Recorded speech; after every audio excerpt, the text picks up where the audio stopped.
Alright, well, welcome back to Let's Play Halo. We're here with Episode 4, one of the most famous levels, the Silent Cartographer.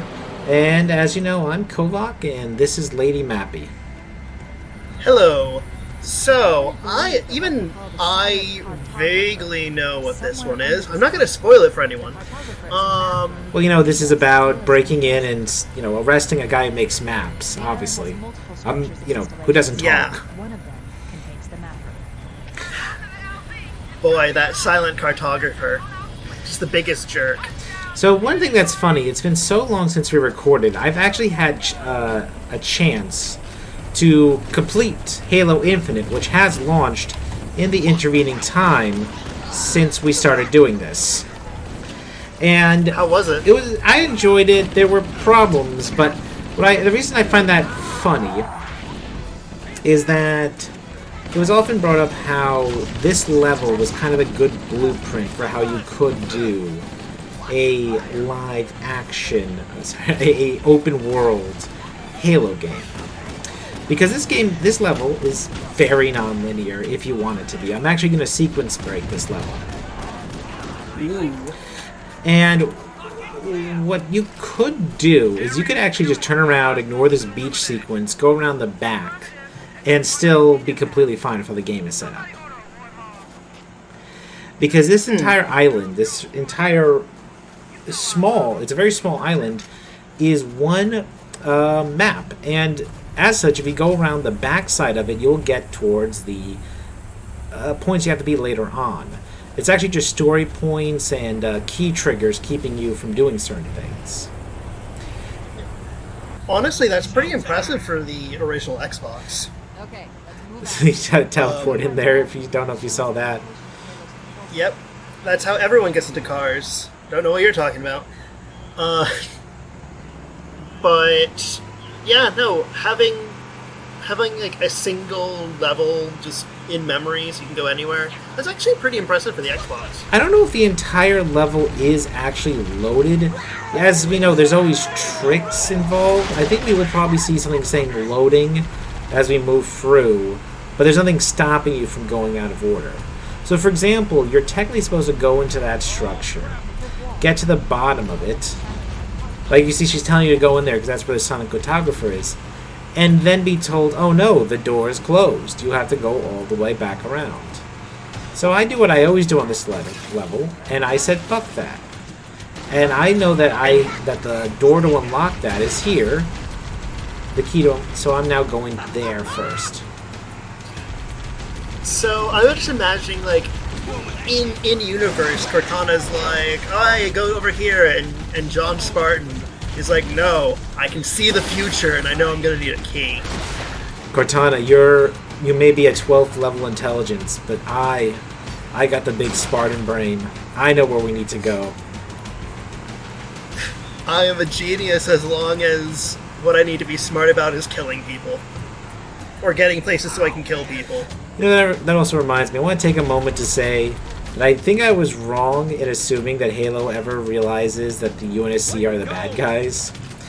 After playing Infinite, I think I was thinking of the novels because, man, the game, or maybe it was just a swap over and writing staff, the game's got even more Ura Marines in Infinite a little bit. Oh man. So that never goes away. Oof. Oh. Oh, hey! What? I haven't edited episode 3 yet. Sorry to break the veil.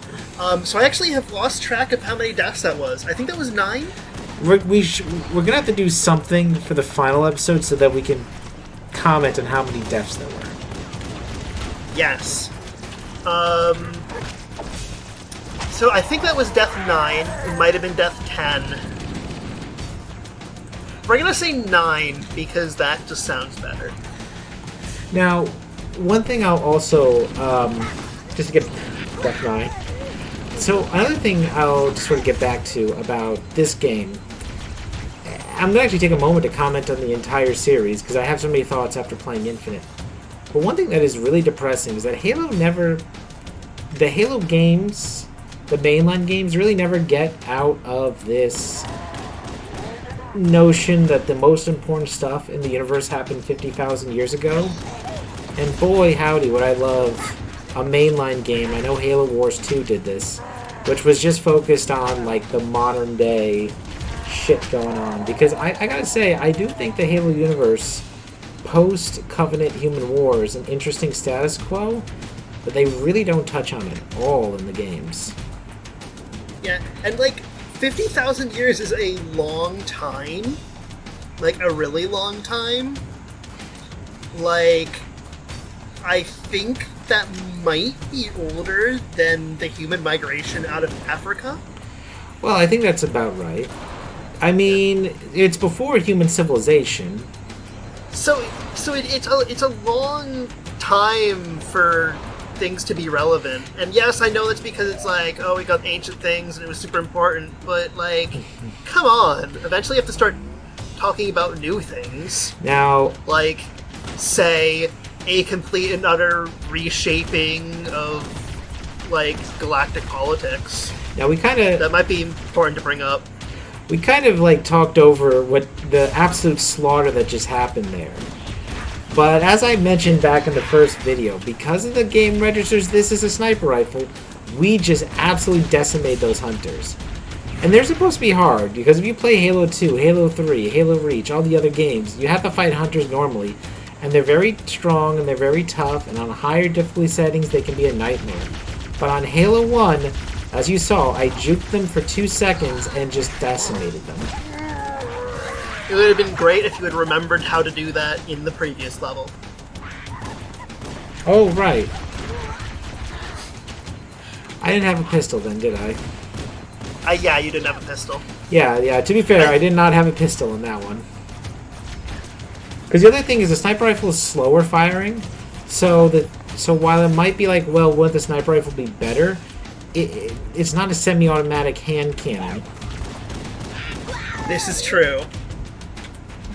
I wish more games just went out and went like, this is your default weapon. It's amazing. Just because, like, a lot of games start you off and it's like your default weapon is just like a pea shooter. Ratchet and Clank games especially, yeah. I got lost here. Just give me a second. And, like, if you think about it, isn't it better to have, like, the very start you have, like, a really strong weapon, and then you run out of ammo for it, but, like, presumably by that time, the player is actually good enough at the game that they aren't just getting wrecked?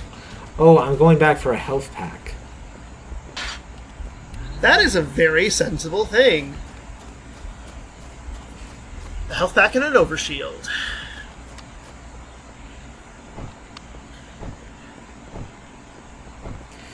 I'm not making stuff up, right? If I say that you said that overshields are not in any of the other games? That's correct. The closest thing is that in Halo Reach, they have armor lockdown as an equipment, and there is the invincibility equipment in Halo 3, but for the most part, no, there's no overshields, and they're definitely not sitting in little power-up packages like a traditional video game either, that's for sure.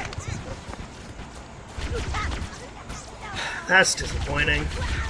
Yeah. Like, I wish real life just had, like, video game power-ups lying around.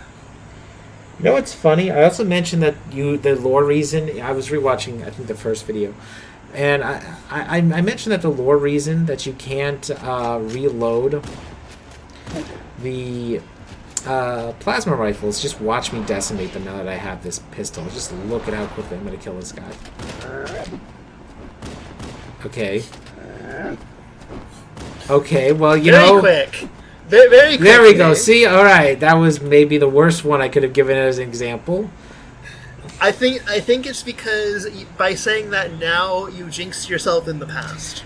I recorded this in the middle of November, and it's the 27th of December. Thanks for, like, dating this. But yes, I actually procrastinated a few weeks for uploading the first one, so yeah. So as you see here, Cortana's even now recognizing that we've sequence braked by pointing out that they can't lock us out of the system now. Cortana's probably just questioning your Spartan wizardry. How'd you know? I'm fitting. Yes, I know that's not what Cortana sounds like. Oh no, I thought you were impersonating John Halo, because that's closer to his voice. I'm John Halo, and I approve this message. So the funny thing is, I also skipped a few enemy drops, because now they're going to bring on the enemy drops from the second half of the level. Understood. We're on our way. Oh, welcome to Invisible... Well, no, wait, they were in the last level. Invisible elites, they're such a pain, I swear. Yeah. Man, if only you could be invisible, and if only that did something. You can be. In a single-player game. You can be, and the enemies do ignore you. That's actually a very common power-up that sort of sticks around in one way or the other in every game. Good that they designed the AI to ignore you when you're not visible. Like, I think actually every game usually has some way to turn invisible. Like, even if technically in Halo 2 only the Arbiter can do that. Yeah, I was about to say, I do remember that After I saw we were up against Mr. Splitjaw had invisibility powers. Yeah, this reminds me of a meme where someone pointed out that Ben 10 just creates new slurs for hundreds of alien species when you decide to call the Sangheili split jaws. I'm like, yeah, that's a slur for them, I guess. That's probably something that a human would say to the Sangheili as a racist thing. I mean, for all we know, that was the Arbiter's original last name. Probably means something completely different in Sangheili. I mean, I think it's actually Vel Al-Fadam, I think is actually his full name. Of course, there's names for literally every character in this series. Oh, it's one of those. I'm just gonna tell you this right now, my NB friend. It is one of those. Yeah. So wait, is this one of those things where it was revealed in the novels? Oh wait. I think I said the wrong thing just there. Oh well, edit that out. Yes, it was actually revealed in the games. Okay. I'm gonna look like a really big idiot if it was actually revealed in the scene introducing the character. No, maybe. Fel was on trial. I don't think they said his name. I have to think about that.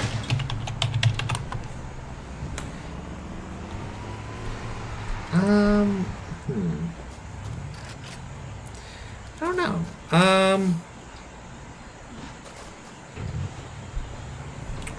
No, I honestly don't know when they actually said it. I'm now Googling it a little bit. Alright. While you're doing that, I would just like to say that while I was waiting for you to finish your thought, I always love it when John Spartan just rights a vehicle by just nudging it. Oh, yeah. Just nope, this shouldn't be sideways. Oh, okay, now I can just drive it again. Well, John Halo is actually, I guess it's just John Halo now. John Halo is actually very physically powerful. This is actually one thing I want to bring up, which I do think is funny. So in Halo Infinite, they start to make John Halo a little bit more lore accurate. So, for example, John Halo does not take fall damage anymore, because I think after Halo 3, I don't know if you ever saw the intro to Halo 3, where John Halo survives falling. I'm going to call him John in 7. When John survives falling from orbit into the Earth. I do vaguely remember this. So yeah, there was. Yes. I think Halo Infinite has finally recognized that if Spartan 2's shock gel can absorb falling from orbit, then nothing intraplanetary should kill John. No. You see, when they're falling from orbit, they belly flop. but when John's falling off a cliff, he lands on his fragile legs. So what I'm doing here, by the way, is a classic strategy, because the AI can keep firing. This is actually something they kind of fuck up in Halo Infinite. The AI will stay on the car as long as it makes sense to keep firing. For some reason in Halo Infinite they don't do that, and they jump out of the car immediately. So because of this, I can just leave them there and fight on foot for a little bit, so that I'm not useless in this small enclosed space. Now the next... I will say I'm very amused by like I know the level is designed so you can drive a warthog down here, but I'm very amused by just the thought of like, oh, how are we gonna get down these hallways? We drive. I don't think you're actually supposed to get a warthog anything farther. I'm not even sure if you were supposed to get down that hallway, to be honest. There was a little jank there. It definitely wasn't something that the whoever built this facility planned for. Well, you know, actually, the Forerunners did not use bullets or plasma. They actually used something called hard light. Which is what that bridge was made out of, right? Yes, that's correct. So all of... I don't know if it had an official name before, but Halo Infinite officially calls their ammo type hard light ammo.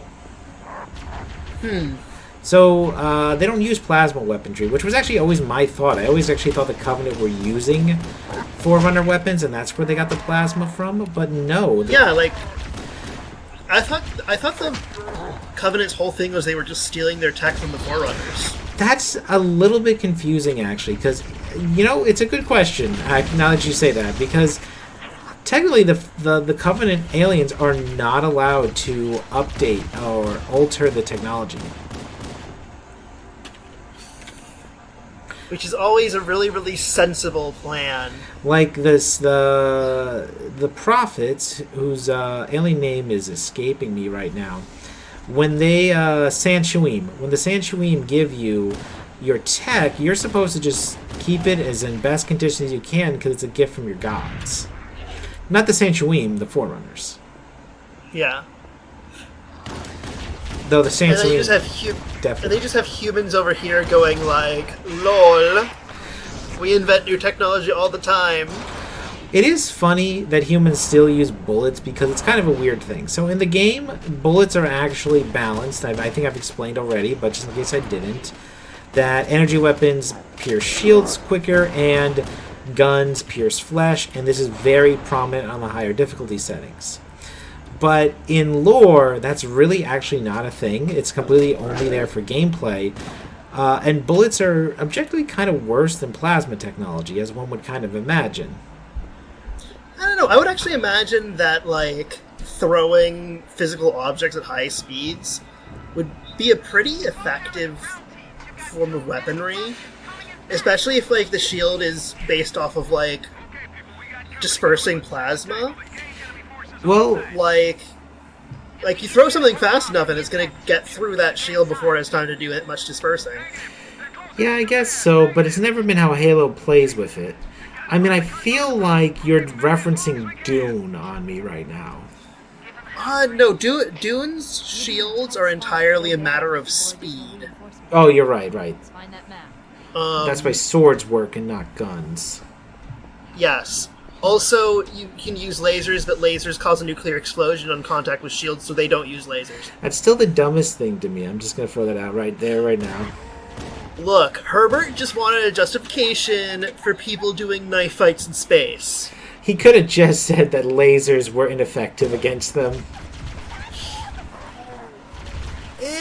It seems like a simpler solution to say lasers don't work on the shields. They're already made of technology. Yeah. I'm actually... Oh, I died again. Oof, yep, that's either 10 or 11. We're going to say 10. Well, you're the mathematician. Use your knowledge of advanced geometry and a Mobius strip and figure it out. Yes, that is a very appropriate use of a Mobius strip. Use your non-Euclidean geometry on me. Ah, yes, my non-Euclidean geometry of counting. Said the accountant, by the way, for people who don't know my job. Yes, which is going to come up in a, in a way, in a few days. I say a few days, I mean a few episodes. Like, in your perspective, it's going to be a few weeks. And from the perspective of the cosmos, it's but a blink in the eye. Just as in the infinity of the cosmos, the human covenant war is simply one of many cycles of bloodshed as people fight for the mantle of responsibility. Is it literally called the Mantle of Responsibility within setting? Yeah, I think it's called the Mantle of Responsibility. I'll check that real quick. It is basically I think it's called Mantle of Responsibility. That is so Manifest Destiny. It is called the Mantle of Responsibility. Is it a Manifest Destiny thing? I don't think it's like, it's not like explicitly a Manifest Destiny thing, but it smacks of, well, this is my justification for basically doing whatever the fuck I want. You know, And you guys don't get to say anything because you don't have the Mantle of Responsibility. to be fair, I could see it being a critique on Manifest Destiny. I just don't know if the writers are, like, willing to be critical enough for that to happen. I could see it being a critique in the novels, I mean, not so much in the mainline games. I'm going to just throw this out here. I don't think it's the game writers themselves. I think it's Microsoft not wanting the game to be too controversial. Just so we're on the same page. That is very, very fair. Yeah. Because I mean... Oh, sorry, you go ahead. I was about to say, because the thing with tie-in novels is that since only, like, a few... Since they're not as, like, broadly targeted as the games themselves, like, you can put whatever you want in a tie-in novel. Let's be honest here. Yeah, as a big fan of the Star Wars EU, you can do a lot because it's a niche thing, and you can have things that... I mean, I'll just put it this way. I follow a lot of Disney animators on Twitter, and everything you hear after they leave Disney is just how Disney is like, oh, no, you can't do this, you can't do that. And I have to imagine Microsoft treats the Halo writers the same way. Because there is times where you do feel like they have to realize the UNSC is a fascist government. They have a character, and I know this is a real naval rank, but they have a character named Lord Hood who runs the UNSC Navy. I know Lord is a real naval rank, but still. I don't think it's just Lord. I think it's Lord Admiral. Well, yeah, but I doubt they say the full title. And I think Lord Admiral is just a thing in, like... The UK, say, I like, think. In the UK, and I think people who have the title of Lord Admiral are both Lords and Admirals. Well, regardless, his name is Lord Hood. So the UNSC uses the UK naming convention for the military, I guess, for the Navy, I guess. Either that, or his parents just decided Lord was a beautiful name for a baby boy. I mean, for all I know, Lord could actually be a British lord. I mean, most of the countries still exist. I think America still exists in the... You know, they don't really go into that. I wonder if the country still exists under the UNSC. Because, you know, I said this out loud, but I thought, no, all we know for a fact is that the continent of Africa still exists. Doesn't mean anything about the political situation if the country still exists. I don't know if they ever actually named the countries in Africa. I mean, it still clearly must exist as a somewhat political entity if they're still calling it... I guess not. I mean, you'd still call Europe Europe, even if every European country was dissolved.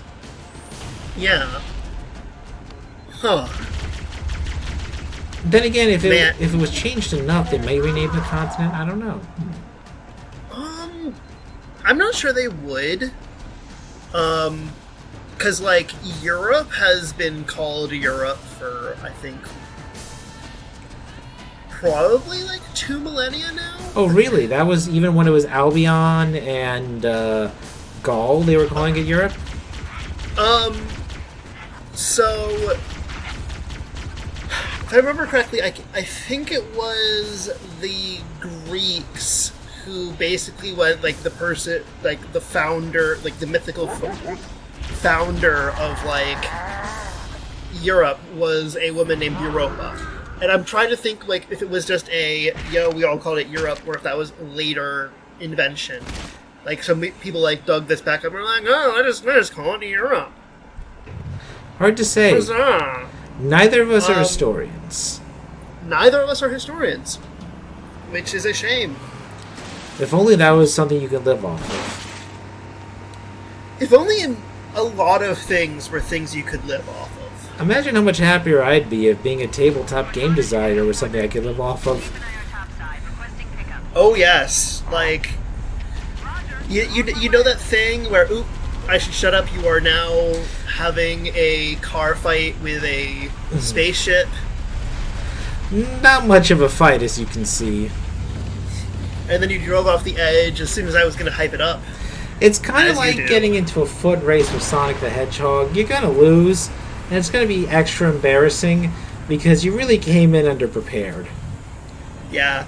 And I mean, it's not going to help that our good friend Sonic is going to style on you the entire time. He will absolutely dab and do whatever the fuck the Fortnite dance is. I think it's called flossing. He will invent new Fortnite dances just to do them to you.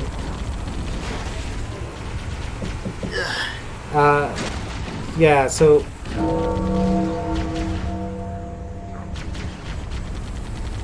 sorry, just cut that out.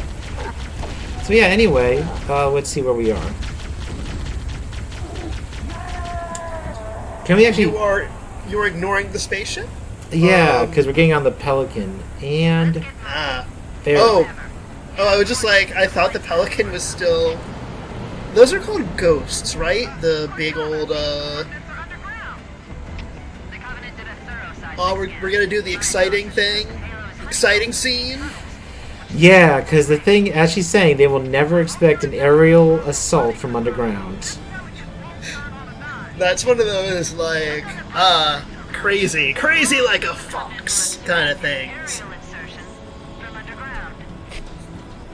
Like, they don't expect an aerial insertion underground because, that's stupid, Cortana. So that ends... That is a not smart thing. So that's the end of the Silent Cartographer. So we'll see you all next week for the next episode. Yes. Take care, and we will see you next time. Later.